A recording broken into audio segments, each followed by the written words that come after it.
नमस्कार। आदरणीय बुवा आमा, दिदीबहिनी तथा दाजुभाइहरू, म आज एक अत्यन्त संवेदनशील घडीमा तपाईहरू सामु उपस्थित भएको छु।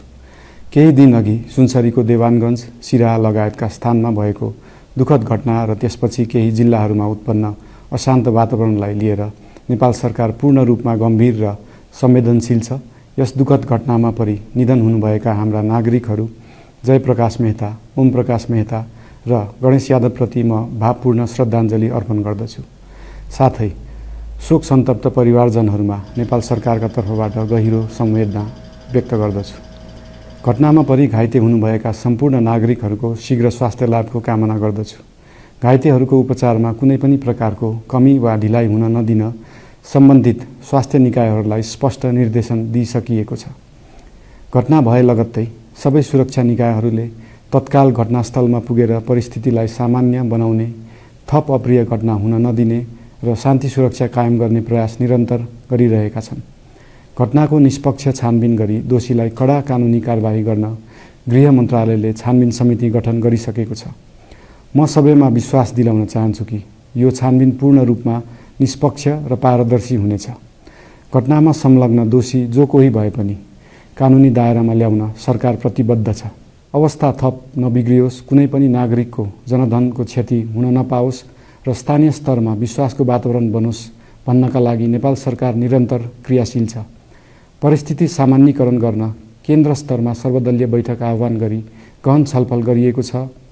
स्थानीय तहसम्मै जनप्रतिनिधि, नागरिक समाज, विभिन्न धार्मिक गुरुहरू, समुदायका अगुवा तथा सामाजिक व्यक्तित्वहरूसँग निरन्तर संवाद भइरहेको छ।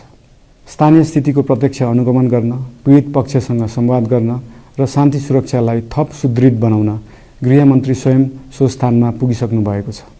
साथै देशको समग्र शान्ति सुरक्षाको अवस्थाबारे गम्भीर समीक्षा गर्न राष्ट्रिय सुरक्षा परिषदको बैठक बसी परिस्थिति अनुसारका आवश्यक निर्णयहरू समेत गरिसकिएको छ।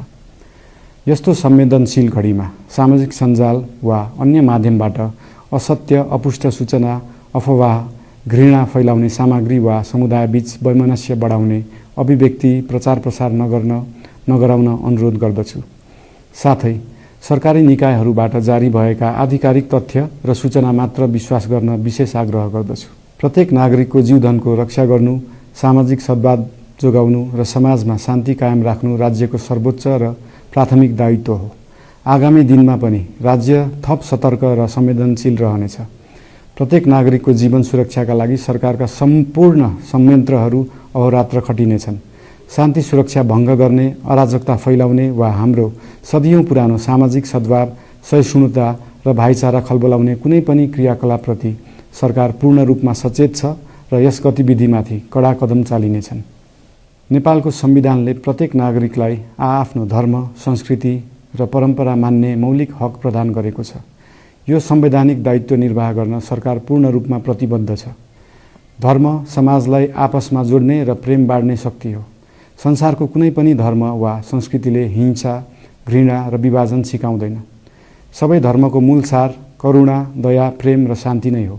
देशको कुनै एक स्थानमा भएको अनपेक्षित र दुःखद घटनालाई लिएर कुनै सिङ्गो समुदायलाई आरोपित गर्नु र देशका अन्य भूभागमा समेत त्यसको प्रतिशोधको आगो फैलाउनु कुनै पनि दृष्टिकोणबाट न्यायोचित वा न्यायसङ्गत हुन सक्दैन। आदरणीय बुवा आमा, दिदीबहिनी तथा दाजुभाइहरू, हाम्रो इतिहास साक्षी छ कठिनभन्दा कठिन र अप्ठ्यारो परिस्थितिमा पनि आपसी एकता, सहिष्णुता र विवेक नै हाम्रो सबैभन्दा ठूलो शक्ति बनेका छन्।